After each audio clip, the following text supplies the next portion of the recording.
सिद्धि की शादी के बाद वो ससुराल चली जाती है। पीछे रह जाती है भाभी रानी। सिद्धि के ससुराल जाते ही भाभी कहती है, अरे वाह जी वाह, सारे कपड़े मेरे। हाय रे पैंट, अरे वाह वाह, मजा आ जाएगा। अरे ये सिद्धि की अलमारी के सामने खड़े होकर क्या बड़बड़ा रही है? जाकर देख मेहमानों को विदाई की मिठाई मिली कि नहीं। अब हाँ माँ जी, क्यों नहीं, लेकिन पहले कपड़े तो बदल लूं। अब रानी आ जाती है सिद्धि के उन कपड़ों में जो वो ससुराल जाने से पहले घर छोड़ जाती है। अरे रानी, कुछ दिन रुक जाती। अरे ये तो सिद्धि बिटिया को मैंने ही दिया था, बड़ा ही फबता था उस पर, तुझ पर तो कुछ खास नहीं लग रहा। अब वो ना मेरे सारे कपड़े गीले थे तो सोचा पहन लूं। वैसे भी सिद्धि को कौन सा भी पुराने आउटडेटेड कपड़ों को पहनना है। वैसे भी ये सूट तो मैंने तभी पहना था, वैसे खास है भी नहीं ये। हाँ ठीक है, लेकिन ना मेरी सिद्धि पर तो जमता था। सारे मेहमान चले जाते हैं और सिद्धि ससुराल से मायके पहली बार आती है। अपना घर, अपना कमरा, अपनी अलमारी।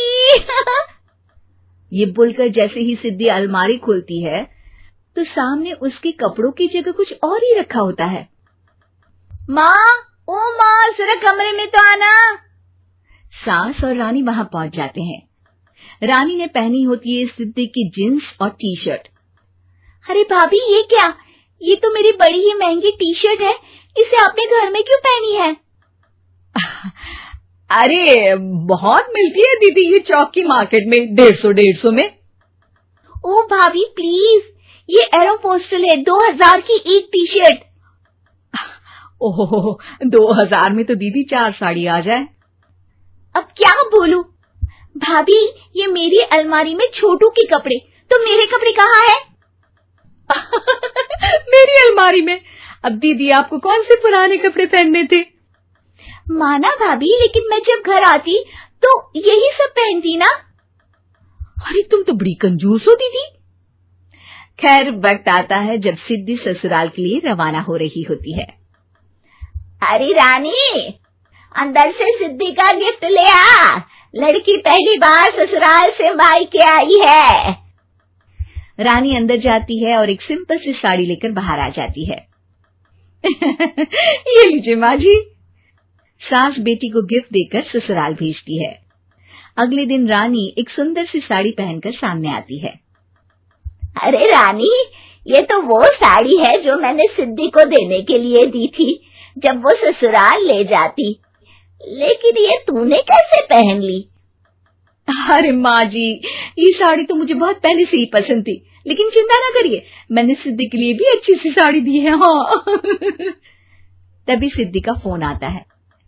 क्या माँ, कुछ अच्छा तो दिया होता ससुराल ले जाने के लिए। अरे पहले दिखा दिया होता।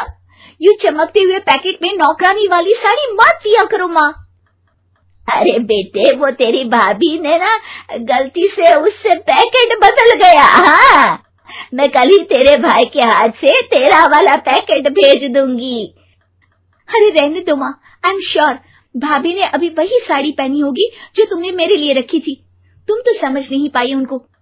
खैर छोड़ो, मैं ज्यादा बोलती अच्छी नहीं लगती, रहने दो, आपको उन्हीं के साथ रहना है, फिर बात करेंगे। सास को रानी पर गुस्सा आ जाता है। वो उसके कमरे में जाती है जहाँ वो शादी का एल्बम देख रही होती है। रानी, मार्केट जाकर एक ऐसी ही साड़ी लेकर आ, कल प्रतीक जाकर सिद्धि के घर दे आएगा। अरे क्यों माँ जी, कितनी साड़ी देनी है दीदी को? यहाँ कोई सेल लगी है क्या? अरे चुप कर, मेरे बेटी के हिस्से की साड़ी खुद पहन ली, अब ज्यादा ज्ञान बांट रही है।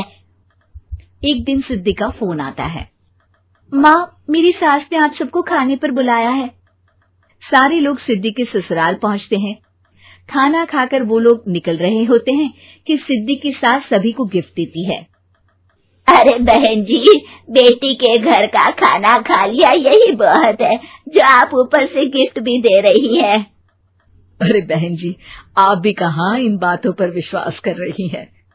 सास सभी को गिफ्ट देती है, लेकिन रानी को जो साड़ी देती है वो अजीब सी हरे रंग की लाल रंग के बड़ी छाप वाली होती है। अरे छी, ये कौन पहनेगा? सासू माँ को तो जरी वाली इतनी सुंदर, और मेरे लिए ये नौकरानी वाली। अरे भाभी, दरअसल मैं जब भी घर आती थी आप वापसी में ऐसी ही साड़ी देती थी ना, तो माँ ने सोचा कि आपको आपकी पसंद की ही साड़ी क्यों ना दी जाए। बेचारी रानी, बोलती भी तो क्या। सिद्धि और सास रानी का चेहरा देखकर हंसने लगती है, तो रानी समझ जाती है कि अपने ही बिछाए जाल में वो फंस चुकी है।